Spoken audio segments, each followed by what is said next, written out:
नमस्कार, आप देख रहे हैं सुदर्शन न्यूज। मैं हूं आपके साथ शिवम दत्त मेहता और जवाब तो चाहिए में आपका स्वागत है। जवाब तो चाहिए में आज हम बात करेंगे दिल्ली के रोहिणी स्थित एक शेल्टर होम की। दरअसल यहां पर मानसिक रूप से कमजोर बच्चों के लोगों की देखरेख की जाती है। उनके लिए ये घर है, ये वो आशा किरण होम है। अब वहां के लोगों व बच्चों के लिए ये डेथ चेंबर बन चुका है। जी हां, डेथ चेंबर यानी मौत का घर बन चुका है ये, जहां पिछले 7 महीनों में 27 बच्चों की मौत की खबर सामने आई है, जबकि जुलाई में 20 दिन के अंदर 13 से 14 बच्चों की रहस्यमय ढंग से मौत हो चुकी है। हैरानी की बात देखिए कि आशा किरण प्रशासन इतने गंभीर मुद्दे पर बात तक करने को तैयार नहीं था, जबकि मौत की वजह बच्चों की देखरेख और पीने के पानी की ठीक व्यवस्था ना होने को बताया गया है। दिल्ली में स्थित आशा किरण होम एक बार फिर से चर्चा में आ गया है और इस बार भी इसके चर्चा में आने की वजह यहां रहस्यमय ढंग से हो रही मौतें हैं। इसी साल 20 जुलाई तक आशा किरण होम में 27 मानसिक रोगियों की मौत हो चुकी है। आपको बता दें कि आशा किरण होम दिल्ली सरकार द्वारा संचालित एकमात्र संस्था है जो दिल्ली के समाज कल्याण विभाग के अंतर्गत आती है। ऐसे में सवाल यह है कि इन मौतों का जिम्मेदार कौन है, ये हमारे प्रश्न है जो हम जानना चाहते हैं। क्या आम आदमी पार्टी नहीं संभाल पा रही है दिल्ली? क्योंकि अगर इतने बड़े लेवल पर यहां पर बच्चों की मौत होती है और यहां केवल बच्चे नहीं, महिलाएं भी यहां पर मौजूद हैं, महिलाओं की मौत होती है, तो क्या आम आदमी पार्टी संभाल नहीं पा रही है स्थिति को? आखिर कब तक जेल से चलती रहेगी सरकार? क्योंकि जेल से सरकार अगर चलाई जा रही है तो वहां पर गड़बड़ियों के चांसेस बढ़ जाते हैं, और ये क्या उसी का एक उदाहरण है? और लगातार हो रही मौतें, और क्या सो रही थी सरकार इस दौरान? और अब सबसे जरूरी सवाल भी ये कि क्या राजनीति भी मौत का कारण है? इसी पर करेंगे चर्चा। डिबेट में हमारे साथ मेहमान भी आएंगे, आंकड़े भी आपको बताए जाएंगे, लेकिन देखिए हमारी ये स्पेशल रिपोर्ट सबसे पहले।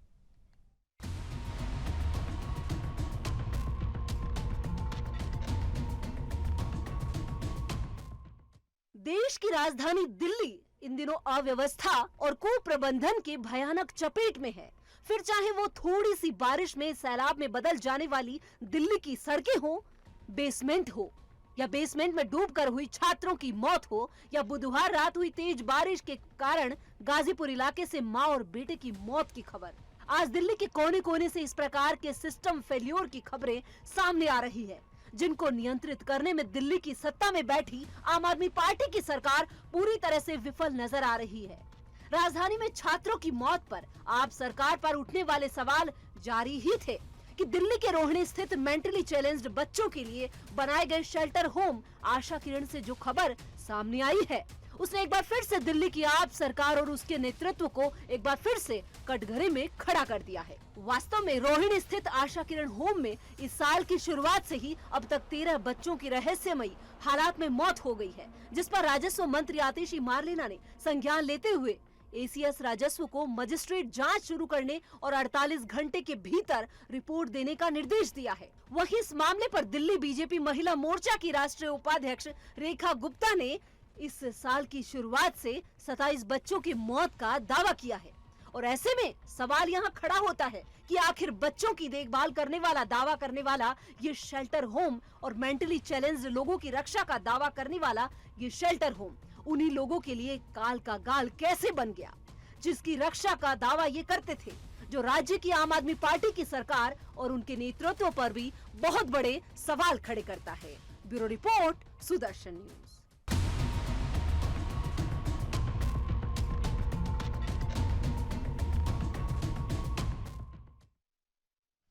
और इसी पर हमारी वरिष्ठ संवाददाता संगीता झा ने एक स्पेशल रिपोर्ट भी फाइल की है। आप उनकी रिपोर्ट को भी देखिए ताकि स्थिति को और अच्छे ढंग से समझ सकें।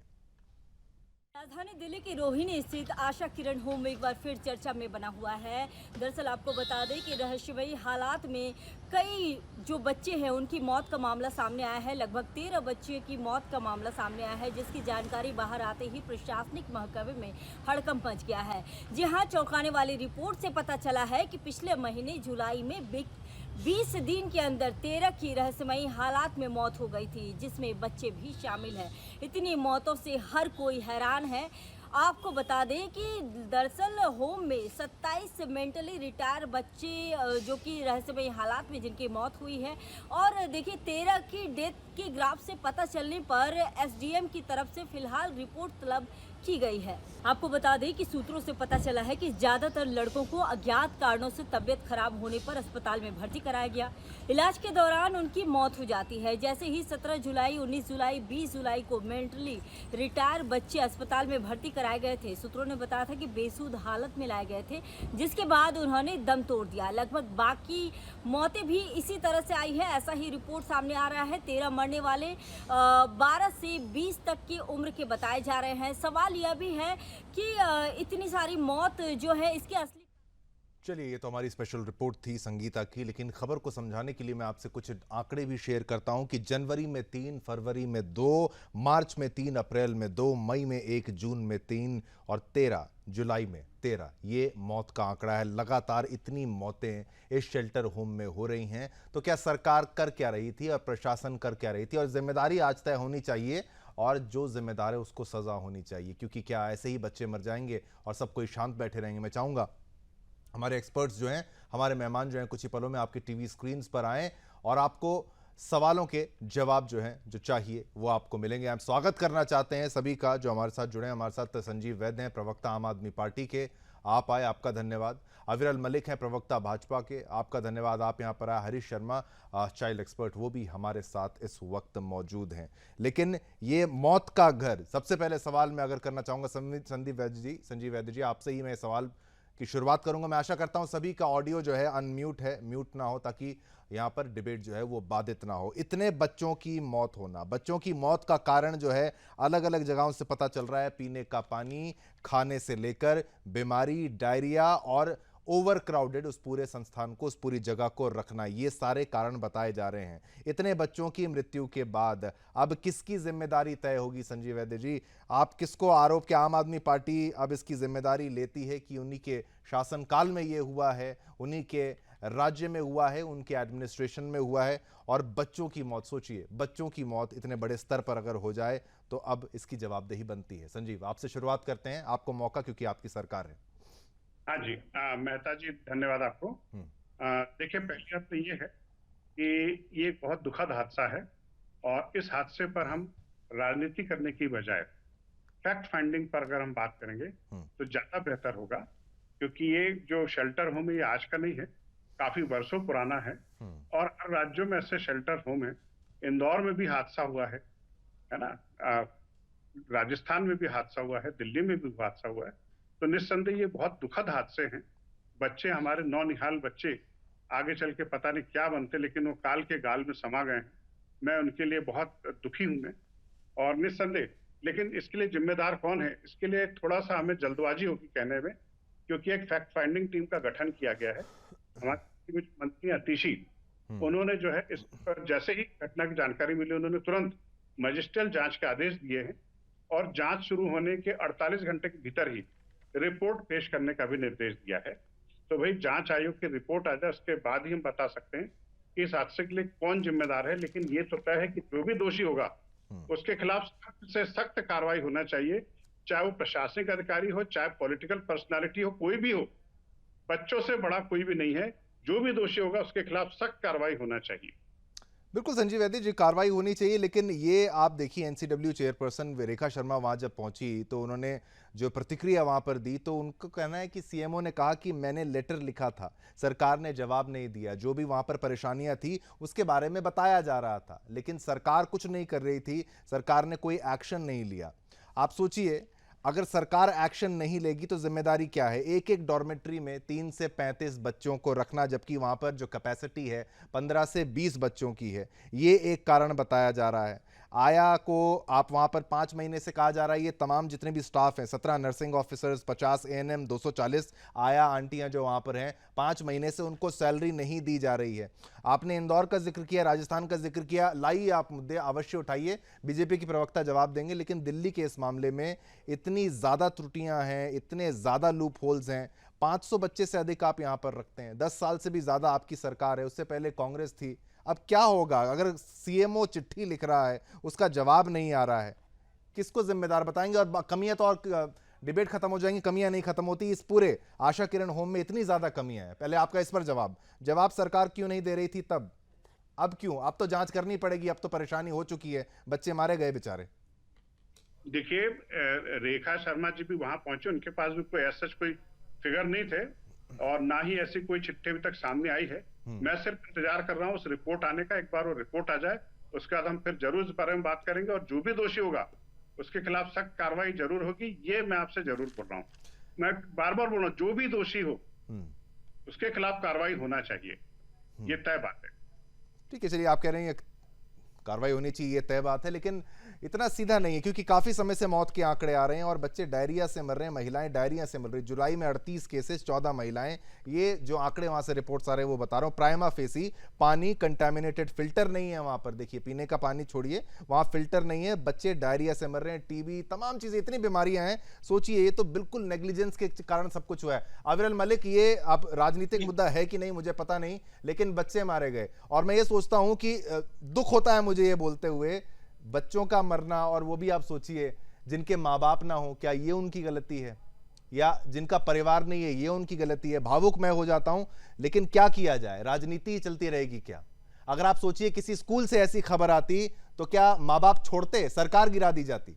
अविरल मलिक जी, देखिए, इस विषय का राजनीतिकरण बिल्कुल नहीं किया जाना चाहिए, मैं इस बात को कहता हूं, लेकिन सवाल ये बनता है कि जिम्मेदारी किसकी थी, ये घटना क्यों हुई, किसके कारण हुई, किसकी लापरवाही से हुई और किसकी दिल्ली में सरकार है, किसकी मेयर है। सबसे बड़ी ये बात है, ये आम आदमी पार्टी की लापरवाही के कारण ये घटना घटित हुई है। दिल्ली में मेयर इनकी है शैली ओबरॉय, पार्षद इनके हैं, विधायक इनके हैं, पूरी कैबिनेट इनकी है, दिल्ली का मुख्यमंत्री इनका है। अब उसके बाद इन्हें क्या चाहिए? इन्हें उत्तर देना चाहिए और बार बार एक बात को ये निरंतर कह रहे हैं, ये कह रहे हैं निश्चित रूप से कार्रवाई होगी, कार्रवाई की जाएगी, लेकिन कार्रवाई होगी, लेकिन उस कार्रवाई से जाने उल्टी आ जाएंगी क्या? सवाल ये है, इस विषय पर इन्हें बोलना चाहिए, लेकिन इस विषय का ये उत्तर नहीं देंगे। जिस तरीके से दिल्ली उनसे संभल नहीं रही है, दिल्ली में लगातार भ्रष्टाचार बढ़ता जा रहा है। कि बच्चों की मृत्यु को लेकर के कोई संवेदना नहीं है, आप विशुद्ध रूप से यहाँ पर बैठ करके सिर्फ राजनीतिक बातचीत करने के लिए आए हैं। इस मामले का कोई संबंध नहीं है, लेकिन संबंध इस बात का है जो में ऐसी घटनाएं नहीं होती हैं, सुनने की क्षमता रखिए, राज्यों में ऐसी घटनाएं होती हैं, होना चाहिए। आपके अंदर सुनने का धैर्य नहीं है। मैं आपके बीच में नहीं बोला था, लेकिन आप मेरे बीच में इंटरप्ट कर रहे हैं। शर्म आना चाहिए। नहीं, ठीक है संजीव, शर्म क्यों आनी चाहिए? शर्म तो कब किसको आनी चाहिए, नहीं आनी चाहिए, एक बार संजीव जी उनका पूरा होने दीजिए। हाँ, चलिए। शर्म दिल्ली की मेयर को आनी चाहिए कि उनके रहते हुए ये घटना घटित हुई है। इस बात को आप जान लीजिए। सरकार किसकी है दिल्ली में, चलिए बताइए, किसकी जिम्मेदारी थी? कर्मचारियों की वहां कमी है, खाने की वहां कमी है, डाइट की वहां कमी है। वो सीएमओ अशोक जी ने बताया, डॉक्टर अशोक का जिस प्रकार से स्टेटमेंट आया वो सबने देखा। तो किसकी जिम्मेदारी है खाने की, डाइट की जिम्मेदारी किसकी है, पानी की जिम्मेदारी किसकी है? आप कहते हैं बिजली पानी, वहां पानी की कमी के कारण ये ठीक है, ये आरोप जो, हाँ बिल्कुल ठीक है, अविरल की तरफ से ये सब तमाम प्रश्न जो, हाँ, कोई संबंध नहीं है इस प्रकार से आप आरोप लगाते हैं। ठीक है, जवाब आप कुछ, संजीव आप जवाब दे सकते हैं, अब आप जवाब दे सकते हैं, फिर हम हरीश पर जाएंगे, हरीश जी पर जाएंगे। जी, हाँ, बिल्कुल। हाँ, जवाब दीजिए, आप जवाब दे सकते हैं, मैं कह रहा हूं आप जवाब दे सकते हैं, अविरल मलिक ने जो कहा है उसका आप उत्तर दे सकते हैं। जी, बिल्कुल, मैं मलिक साहब की बात का जवाब दूंगा। मलिक साहब, एक बात बताइए, दिल्ली में केजरीवाल की जो सरकार है, जनता की चुनी हुई सरकार है, लेकिन केंद्र सरकार ने उनके पंख काट दिए, उनके पास कोई पावर नहीं है। उनको काम कहां करने देते हैं आप लोग? काम करने नहीं देते। हमारे मुख्यमंत्री को जेल में बंद करके रखा हुआ है, पावरलेस कर दिया है, और जब कोई घटना होती तो आप हमारे ऊपर जिम्मेदारी सौंप देते। आपने पावर क्या दिया हमारे पास? जनता की चुनी हुई सरकार वहां पर एक पावरलेस सरकार की तरह काम कर रही है, और आप उस पावरलेस सरकार के ऊपर आरोप लगा रहे हैं। इससे बड़ी जिम्मेदारी तो आपकी बनती है। एलजी तो आपका है ना, एलजी तो केंद्र के द्वारा नियुक्त है। एलजी तो पार्टी की सरकार ने किया। दिल्ली में दंगे किस प्रकार से हुए वो आपको मालूम होगा, किसकी सरकार में हुए। और किसके पार्षद ने करा है? ठीक है, नहीं विषयांतर ना हो जाए, बिल्कुल दंगों की बात मत कीजिए, आपके हाथ बहुत दुखे हुए, मुझे पता नहीं सर, ठीक है। संजीव आप कह रहे हैं कि आप आरोप लगा रहे हैं यहाँ पर कि भाई आप हमें काम नहीं करने देते, मुख्यमंत्री यहाँ पर जेल हैं, पावर्स लिमिटेड है। ये तो देखिए आम आदमी पार्टी भी जानती है ना कि अगर आप दिल्ली में आपकी सरकार होगी भी तो वहां पर पावर लिमिटेड है ही, जो आपके पास नहीं पावर लिमिटेड है कि नहीं, ये बात तो आपको भी पावर लिमिटेड किए गए हैं। मेहता साहब, शिवम दत्त मेहता जी, वो लिमिटेड किए गए हैं, पावर लिमिटेड थे नहीं हमारे पास, लिमिटेड किए गए हैं। दिल्ली की सरकार की बढ़ती हुई लोकप्रियता से घबरा करके उनके पावर लिमिटेड किए गए हैं। ठीक, ऐसा नहीं, आपसे पहले कांग्रेस भी थी एक यूटी के हिसाब से, जो पुलिस आपके अंडर नहीं है, बहुत सारी चीजें हैं जो आपके अंडर नहीं है, ये बात आप बेहतर ढंग से जानते ही हैं। जैसे ही हमारी सरकार बनी थी, एंटी करप्शन ब्यूरो इन्होंने छीना था, एलजी के पावर बढ़ा दिए गए।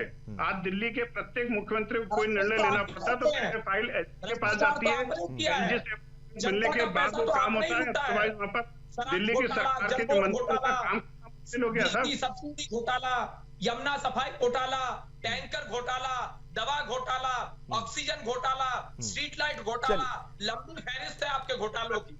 ये अरविंद केजरीवाल जी शुरू कर देता हूँ, बहुत लंबी लिस्ट है साहब, बहुत लंबी लिस्ट है, आपके घोटाले गिनाना शुरू कर दूंगा तो।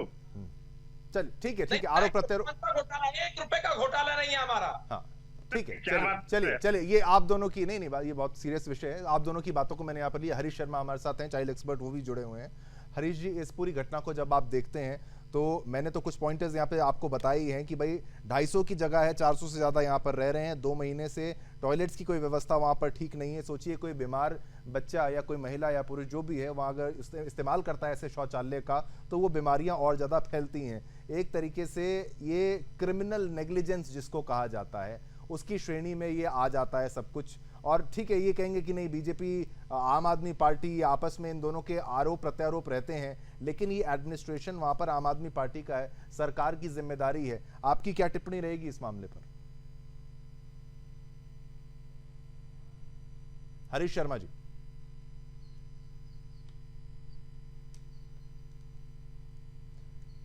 चलिए तब तक उनका ऑडियो ठीक कर लेते हैं। अविरल मलिक जी, आप कुछ कहना चाहें इसी मामले पर, क्योंकि ये मैं चाहता नहीं कि ये पॉलिटिकली सारा कुछ चला जाए, लेकिन इसकी कार्रवाई के बारे में जो पावर्स को लेकर जो प्रश्न पूछा गया था उस पर उत्तर आप दें। हरीश शर्मा जी, तब तक आप अपना ऑडियो भी ठीक कर लीजिए। देखिए इनकी पावर है और वो एक ही इनके पास पावर मौजूद है, वो है करप्शन की पावर। इनमें अभूतपूर्व शक्ति है भ्रष्टाचार को बढ़ावा देने की। जिस तरीके से निरंतर घोटाले पे घोटाला करते जा रहे हैं, दिल्ली के पैसे को, दिल्ली की जनता की खून पसीने की कमाई को, टैक्स पेयर के पैसे को ये लूट कर अपने घरों में भर रहे हैं। उसके बाद ये दिल्ली में दंगे कराते हैं। इनका पार्षद ताहिर हुसैन दिल्ली को जलवाने का कार्य करता है, दिल्ली को जलवाने का कार्य इनका पार्षद ताहिर हुसैन करता है। दिल्ली दंगे होते हैं, वो सबको मालूम है। ये दिल्ली के लोगों की जान के साथ खेलने।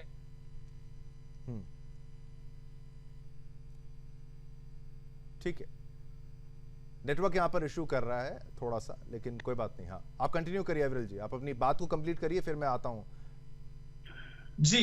हाँ ठीक है। देखिए जिस तरीके से इन्होंने घोटाले किए, डीटीसी बस घोटाला किया, हवाला घोटाला किया, विज्ञापन घोटाला किया, तो इन घोटालों पर आखिर ये उत्तर कब देंगे? जनता जानना चाहती है। और वो मुख्यमंत्री, दिल्ली का मुख्यमंत्री वही मुख्यमंत्री है जो मफरल लपेट कर घुमा करते थे, नीली वैगनार में सफर किया करते थे, खुद को आम आदमी कहा करते थे। मुझे उत्तर से दक्षिण तक, पूरब से पश्चिम तक एक आम आदमी ऐसा नहीं मिला जो शीश महल में रहता हो, जो लग्जरी गाड़ियों के काफिले में चलता हो, Z+ सिक्योरिटी के बीच रहता हो। ऐसा आम आदमी मुझे ढूंढे नहीं मिला। और अगर मिला हो तो संजीव जी, मैं आपको चुनौती देता हूं, एक दूसरा आम आदमी ऐसा ही दिखा दीजिए पूरे देश में। आपको चैलेंज कर रहा हूं, उत्तर से दक्षिण तक ऐसा कहीं आम आदमी मिले जो शीश महल में रहता हो, जो Z+ सिक्योरिटी और लग्जरी गाड़ियों के काफिले के बीच घूमता हो। आप दिखा दीजिए ऐसा आम आदमी। कोई आम आदमी नहीं है। ये आम आदमी खास आदमी में कन्वर्ट हुए और खास आदमी जेल आदमी पार्टी में कन्वर्ट हो गई। जिस तरीके से पूरा शीर्ष नेतृत्व इनका जेल में मौजूद है। दूसरी ओर भारतीय जनता पार्टी है। भारतीय जनता पार्टी के शीर्ष नेतृत्व के ऊपर एक पैसे का, 1 रुपए का भ्रष्टाचार का आरोप नहीं है। इस बात का जवाब देना हो। ठीक है संजीव जी, वो नीली कार तो मैंने भी देखी है, वैगनआर 2013-2014 की बात है, शायद उसमें बहुत प्रोटेस्ट होते थे, आपके द्वारा किए जाते थे। वो दौर था, एक आज का दौर है। इनके तमाम आरोपों का आप जवाब दीजिए। भ्रष्टाचार से लेकर आपने कहा कि भाई मुख्यमंत्री जेल में है, जेल में डाल दिया गया, क्या आप इसमें केवल सरकार को जिम्मेदार बताते हैं? क्या कोई ऐसी गलती आपको नहीं लगता आम आदमी पार्टी की सरकार के द्वारा भी की गई होगी? क्योंकि न्यायिक प्रक्रिया में तो आप भी समझते हैं ना, अगर कोर्ट ने बेल भी दिया, इंटरिम बेल दिया, सुप्रीम कोर्ट तक मामला गया, सब कुछ तो कानून के दायरे में हो रहा है, तो फिर क्या परेशानी है? देखिए, मुद्दे वाली बात यह है कि ईडी ने जिस आधार पर गिरफ्तार किया था, वो ईडी कोर्ट के सामने सबूत पेश करने में असफल हो गई। तो मुद्दा ये है कि मलिक साहब बोल रहे हैं भ्रष्टाचार हुआ, तो भाई भ्रष्टाचार के सबूत कहाँ हैं? एविडेंसेस भी तो बताइए। कोई व्यक्ति जेल में बैठा हुआ क्या सबूत छुपा लेगा? अगर सबूत नहीं है तो फिर किस आधार पर जेल में भेजा गया है? कोई सबूत हो तो बता दीजिए। आप बहुत देर से आरोप लगा रहे हैं, एविडेंस वाली बात कर लीजिए। मैं भी लॉ वाला व्यक्ति हूं, आप एविडेंस पेश करिए, मैं मान जाऊंगा इस बात को। कोई एविडेंस नहीं, किसी प्रकार का कोई सबूत नहीं है इस बात को लेकर के, और बेवजह बदनाम किया जा रहा है। क्योंकि दिल्ली की जनता इस बात को महसूस कर चुकी है कि आज उनके पास जो कुछ भी सुविधाएं हैं वो आम आदमी पार्टी की देन है। और आप देखना इस बात चौथी बार फिर आपने कहा था, आपकी पार्टी ने कहा था, अरविंद केजरीवाल ने कहा था कि यमुना जी को साफ करा दिया जाएगा। क्या साफ हो गई यमुना जी? यमुना जी साफ हुई क्या? हाँ या ना में जवाब दीजिए। साफ हो गई क्या यमुना जी साफ करने का? ये दंगों की बात कर रहे हैं, गुजरात के दंगे भूल गए आप?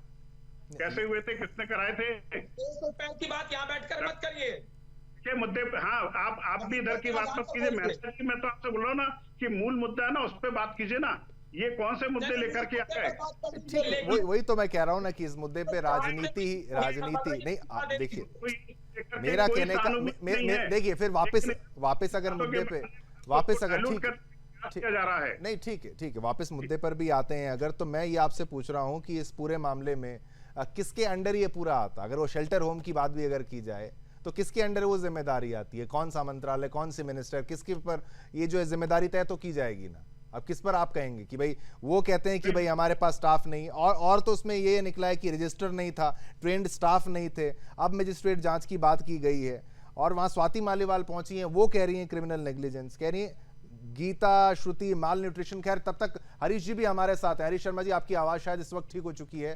आपकी टिप्पणी इस पूरे मामले पर, क्योंकि ये विषय जो है केवल राजनीति तक सीमित नहीं है, लेकिन एडमिनिस्ट्रेशन फेलियर इस मामले में कि उस शेल्टर होम में इतनी लगातार मौतें हो रही थी और बच्चों की मौत हुई, क्या उन बेचारों के माँ बाप नहीं है, ये उनकी सजा है क्या? बहुत दुख की बात है और बड़ा दिल, मतलब कि हृदय से बहुत फील कर रहे हैं कि बच्चे, देखिए, एक तो नॉर्मल बच्चे होते हैं, उनको केयर उनकी फैमिली करती है, लेकिन ये जो मेंटली रिटार्डेड बच्चे हैं, इनकी जिम्मेवारी समाज की होती है। समाज ने इनकी केयर करनी होती है, क्योंकि ये इंटेलेक्चुअली इतने कैपेबल नहीं होते कि अपनी केयर कर सकें। और ये आशा किरण जो शेल्टर होम है, तो इसको एक्सपेक्ट किया जा रहा था कि वो उनकी हर तरह की केयर करें, वो उनके खाने की केयर करें, वो उनकी हेल्थ की केयर करें, और उनका जो मैकेनिज्म होगा, जो उनका प्रोटोकॉल सिस्टम होगा, वो सब इस बात के लिए पूरी तरह से फोकस कर रहे होंगे कि ये बच्चे बिल्कुल हेल्दी ग्रो अप करें और बिल्कुल अपना जो भी हम उनके लिए बेटर कर सकते वो करें। लेकिन ऐसा लगता है कि there is some serious lapse, कुछ ना कुछ इतनी बड़ी नेग्लिजेंस है।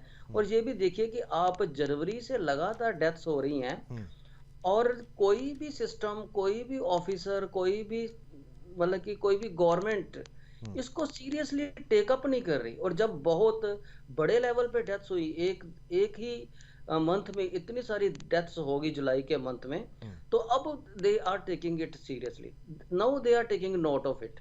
लेकिन जो ये बच्चे हैं जो बोल नहीं सकते, इनका कम्युनिकेशन भी ऐसा है कि अपनी प्रॉब्लम्स किसी को बता भी नहीं सकते, किसी को फोन नहीं कर सकते, किसी के पास जा नहीं सकते, किसी के पास आ नहीं सकते। तो इनकी केयर किसने करनी है? हम ही ने तो करनी है, समाज ने करनी है। और फिर एक ऑर्गेनाइज्ड सिस्टम भी बनाया हुआ है, लेकिन वो भी नहीं केयर कर रहा। इतने सारे वहां पर जो एम्प्लॉइज होंगे तो वो भी बिल्कुल केयर नहीं कर रहे।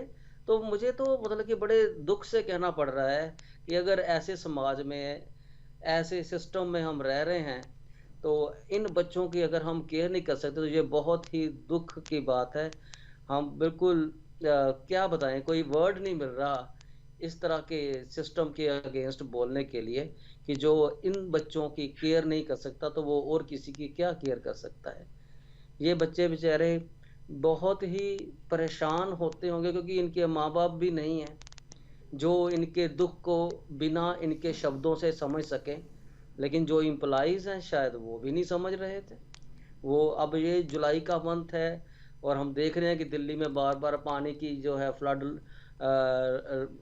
पानी खड़ा हो रहा है, तो इस मौसम में इस सिस्टम में बीमारियां भी फैलने के चांसेस ज्यादा रहे हैं, लेकिन फिर भी वो केयर नहीं कर रहा, फिर भी कोई अलर्ट नहीं है। और मतलब कि अब इसका क्या मतलब कि जवाब दिया जा सकता है? वही बात है कि भाई अब जो बच्चे जो मारे गए उसके बाद ही एक्शन क्यों? क्या इतना बड़ा हादसे का इंतजार किया जा रहा मतलब था? कि हर काम के लिए इतने बड़े लॉस के बाद ही आपने एक्शन लेना है तो फिर क्या फायदा? ठीक है, बिल्कुल बिल्कुल संजीव वैद्य जी, क्या हादसे के बाद ही पूरा जो है प्रशासन एक्टिवेट होगा? और दोबारा मेरा वही प्रश्न है कि आप किसकी जिम्मेदारी मानते हैं? अब सरकार को जिम्मेदारी एक हद तक तो लेनी पड़ेगी, आपके एडमिनिस्ट्रेशन के अंदर हुआ है वो उस पे तो नहीं चाहे, अगर बीजेपी शासित राज्य में हुआ होता उसकी जिम्मेदारी जो है बीजेपी के सीएम की, वहां के एडमिनिस्ट्रेशन की बनती है और उनको लेनी ही पड़ेगी। उसी तरीके से आम आदमी पार्टी की भी ये जिम्मेदारी है। और इतना डिले क्यों, इतनी मौतों का इंतजार क्यों? मेहता जी देखिए, असल में क्या है, इस समय दिल्ली जो है ना प्राकृतिक आपदाओं से जूझ रहा है और वहां पर एक तरीके से मैं आपको बताऊं कि प्राकृतिक आपदाएं भी हैं और साथ साथ पॉलिटिकल अनस्टेबिलिटी भी है। केंद्र और दिल्ली के बीच में जो लड़ाई है वो कहीं कहीं उससे जनता को नुकसान हो रहा है, जनता को नुकसान बीच में आपको टोकूंगा, एक बात कहूंगा, क्या आप कहते हैं आशा किरण भी उस राजनीति का शिकार हो गया, वो शेल्टर होम? हाँ मेहता जी, मैं पूरी बात बताऊं आपको। देखिए, जांच आ रही है, रिपोर्ट आ रही है, अगर वास्तव में उसमें यदि हमारा भी कोई मंत्री, हमारा भी कोई विधायक अगर जिम्मेदार हुआ तो मेहता जी मैं आपको, मलिक साहब मैं आपको यकीन दिलाता हूं हम उसके खिलाफ सड़कों पर उतर आएंगे और उसको हटा देंगे। किसको हटाएंगे? आप कौन से मंत्री को? जैसे हटाने की बात कर रहे हैं, सामाजिक मंत्री या जो भी क्षेत्र का एमएलए अगर जिम्मेदार हुआ तो हम उसको हटाएंगे, ये तय बात है। वो नहीं हटाएंगे तो हम उसके खिलाफ सड़कों पर उतर आएंगे, ये तय बात है। गलत के लिए गलत का साथ कोई नहीं देगा, चाहे मेरी पार्टी का हो चाहे किसी भी पार्टी का हो। तो आप कह रहे हैं आप अपने मंत्री, कितना बड़ा मंत्री हो, आप उसको हटवा देंगे? बिल्कुल बिल्कुल हटाएंगे साहब। चलिए ठीक है, आपकी बात को फिर आगे कंटिन्यू करते हैं। एक छोटे से ब्रेक के लिए मुझे कहा जा रहा है, छोटा सा ब्रेक लेके आते हैं, वापस करेंगे उन बच्चों की हक की लड़ाई हम आज लड़ रहे हैं जिनका कोई शायद नहीं था इस दुनिया में, इसलिए उन्होंने ये सजा भुगती है। छोटा सा ब्रेक।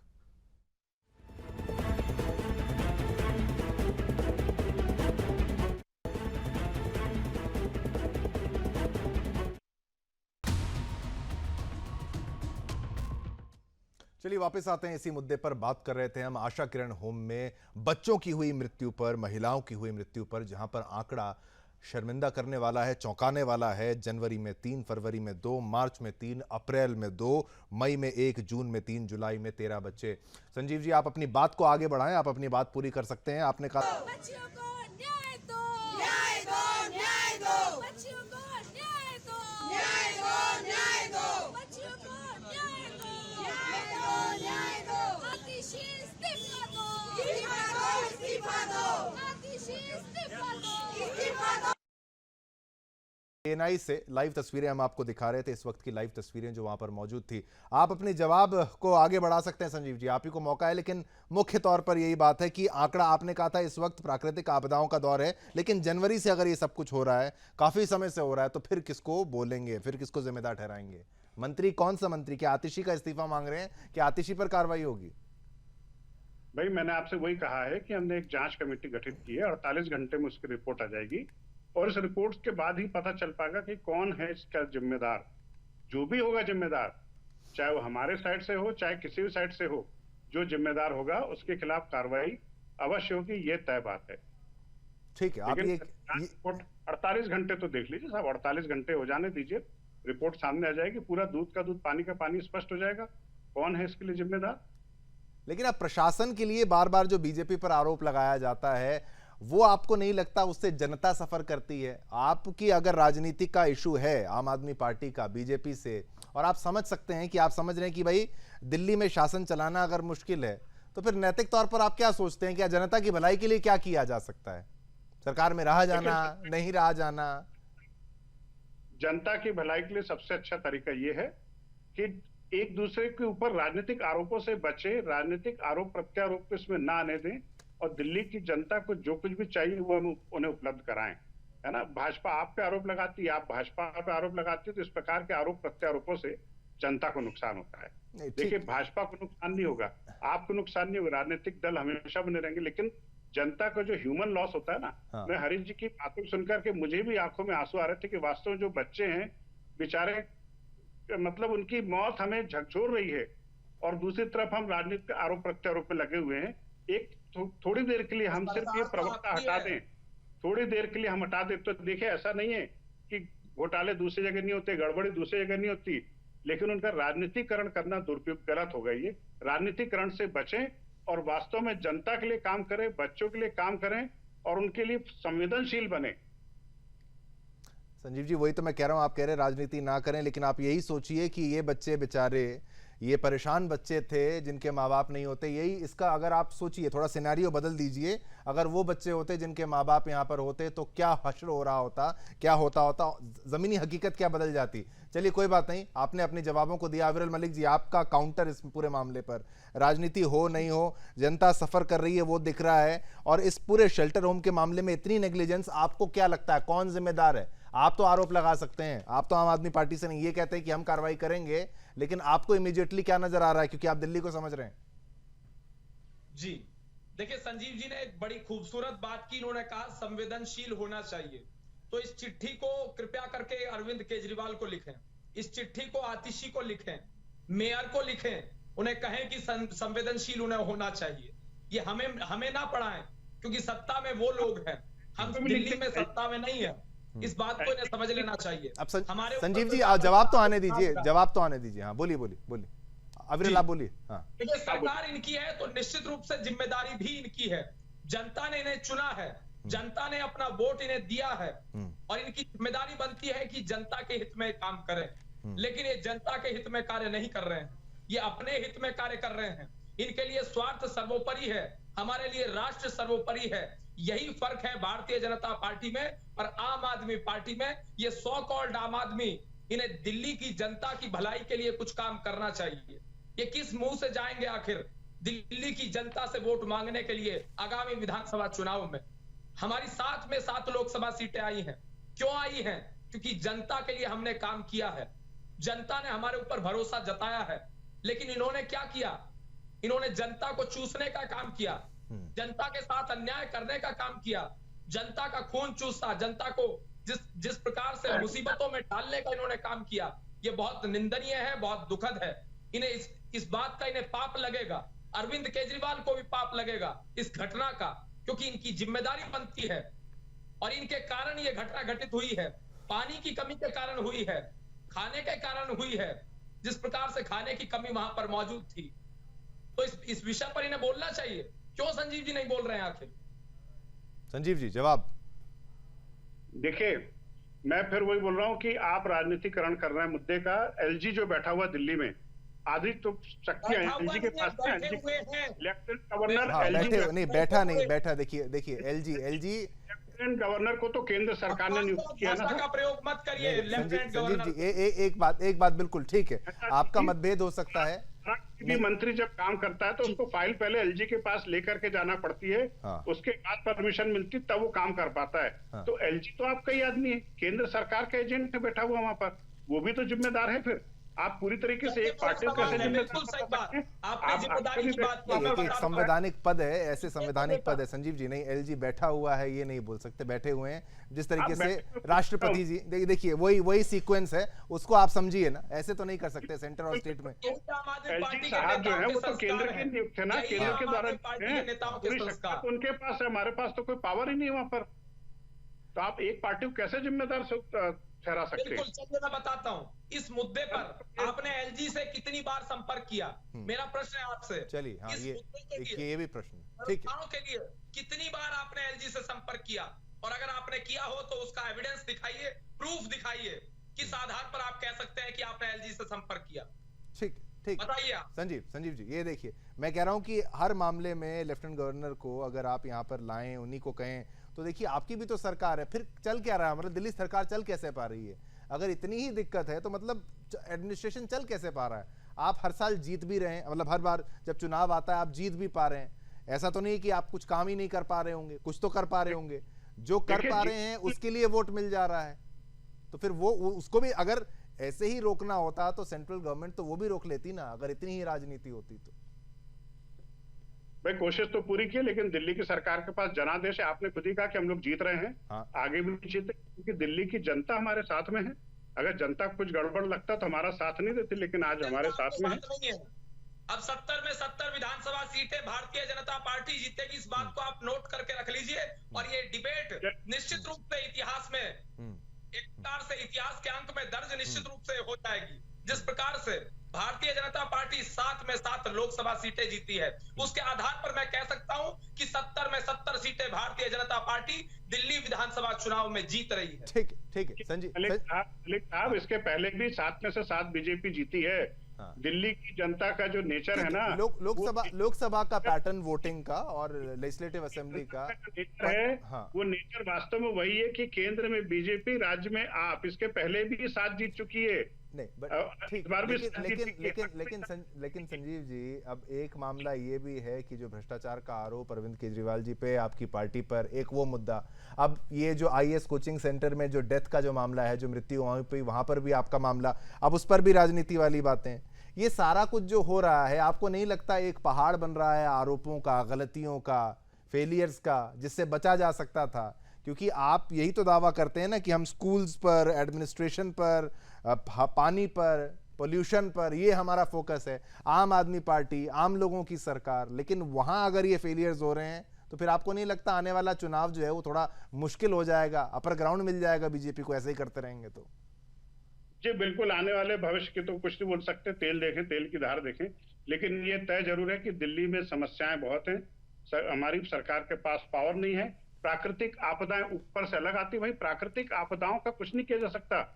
प्राकृतिक आपदा से निपटने के लिए सिर्फ कौन से मामले में? अच्छा ठीक है, नहीं ठीक है, नहीं ठीक है संजीव, केजरीवाल जहां से चुनाव लड़ेंगे। नहीं अविरल जी, एक मिनट संजीव जी, आप प्राकृतिक आपदाएं जो कह रहे हैं, कौन से मुद्दे पर? भविष्यवाणी को मैं बिल्कुल नोट कर लेता हूं, और मैं आपके पास जब चुनाव का नतीजा आएगा तो मैं बिल्कुल आपसे संपर्क करूंगा। चलिए वो आपकी बात पर प्राकृतिक प्रवक्ता से, इसके लिए आपको बहुत बधाई हो, है ना? नहीं ठीक, कोई बात नहीं। प्राकृतिक आपदाओं की जो आप चर्चा कर रहे हैं, कौन सी प्राकृतिक आपदा जिसको आप मेंशन? आज की डिबेट में तो 2 मामले हैं। एक तो आपने एक मुख्य तौर पर यहाँ पर जो गंदा पानी जिससे मृत्यु हुई है, जहां पर फिल्टर ही नहीं है, वो तो अगर वहां पर पानी ना भी भरा होता तो भी नहीं, जनवरी से मौतें हैं। और दूसरा जो कोचिंग सेंटर डेथ हुई है, उसको भी क्या प्राकृतिक आपदा की श्रेणी में डाल रहे हैं क्या? कहां से प्राकृतिक आपदा? देखिए, कोचिंग सेंटर में जो पानी भरा है, वो पानी कहां से आया? नहीं, वो तो सड़कों से आया है। बेसमेंट में कोचिंग खुला है, वो किसकी जिम्मेदारी है? पानी आया, बिल्कुल आया, लेकिन मृत्यु कोचिंग जो है ना, जिन कोचिंग की आप बात कर रहे हैं, राव आईज वगैरह, ये आज की नहीं है साहब, 40-40 साल पुरानी कोचिंग है ये। बहुत पुरानी कोचिंग से ही है। लेकिन ये जरूर है कि हाँ, तो आपकी सरकार को भी तो 10 साल से ऊपर हो गए, 10-15 साल आपकी सरकार को भी अगर हो रहे हैं, तो फिर अब भी आप कहेंगे 10 साल आपकी सरकार को अगर हो चुके हैं, 40 साल से अगर हैं भी? जी देखिए, अब वो पानी इतना ज्यादा आ चुका था। देखिए क्या है, मैं आपको बताऊं मेहता जी, सुनिए मेरी बात, सुनिए आप। पूरे देश में, दिल्ली सहित पूरे देश में कोचिंग रेगुलेशन एक्ट नहीं है। कोचिंग रेगुलेशन एक्ट ना हो पाने के कारण ये कोचिंग संस्थान अपनी मनमानी करते हैं। इनसे संबंधित कोई कानून नहीं बना हुआ है। आपसे एक राज्य नहीं संभल रहा है, आपकी केंद्र में सरकार है, टेरिटरी आपसे नहीं संभल रही है। और एक मिनट, इस राज्य की आप छोड़िए बात, आप पंजाब की बात कर लीजिए, पंजाब के लॉ एंड ऑर्डर की आप बात कर लीजिए। जिस तरीके से सिद्धू मूसेवाला का हत्याकांड हुआ, उसके विषय पर आप बोल दीजिए। सिद्धू मूसेवाला का हत्याकांड हो गया, लॉ एंड ऑर्डर आपका फेल है पंजाब में। क्या कर रही है आपकी पंजाब की सरकार?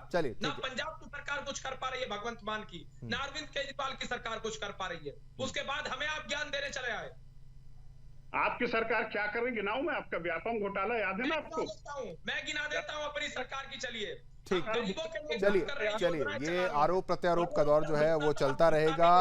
लेकिन मुख्य मुद्दा जो मुख्य मुद्दा था, देखिए समय का अभाव है, मैं धन्यवाद करना चाहूंगा बिल्कुल अब ऑडियो डाउन करना पड़ रहा है क्योंकि समय खत्म हो चुका है। धन्यवाद करते हैं संजीव वैद्य जी, आपने समय निकाला, आपने जवाब दिए अपनी सरकार की तरफ से। अविरल मलिक जी, आपने भाजपा की तरफ से अपना रुख रखा। हरीश शर्मा जी, चाइल्ड एक्सपर्ट, आपका भी बहुत बहुत धन्यवाद। और संवेदनाएं बिल्कुल उन बच्चों के लिए, हम कहते हैं कि अगर परिवार नहीं है तो क्या, हम तो आपके साथ हैं और आपकी लड़ाई हम सुदर्शन न्यूज़ पर लगातार लड़ेंगे। आपको हम परिवार मानते हैं और आशा करते हैं कि अब सरकार, जिस तरीके से संजीव वैद्य ने कहा है, जो प्रवक्ता आपके यहाँ पर बैठे थे, कि जो भी जिम्मेदार होगा उसका इस्तीफा, क्योंकि इस्तीफा आम आदमी पार्टी सरकार हमेशा हर मुद्दे पर मांगा करती थी। अब इस मामले में, क्योंकि ये नहीं सोचना चाहिए कि केवल 13 बच्चे मर गए और वो मानसिक रूप से मानसिक रोगी बेचारे वो थे, इसलिए उनकी आवाज़, उनकी लड़ाई अब लंबी नहीं लड़ी जाएगी, लड़ाई लंबी लड़ी जाएगी। सुदर्शन न्यूज़ इस बात का ध्यान रहेगा और केवल हम ही इस मुद्दे पर आज डिबेट कर रहे हैं, इस बात का भी हमें गर्व है और ये हमारी जिम्मेदारी बनती है। इसी के साथ मुझे यानी शिवम दत्त मेहता को आज्ञा दीजिए। मेरी और मेरी पूरी टीम की तरफ से आप सभी को जय हिंद।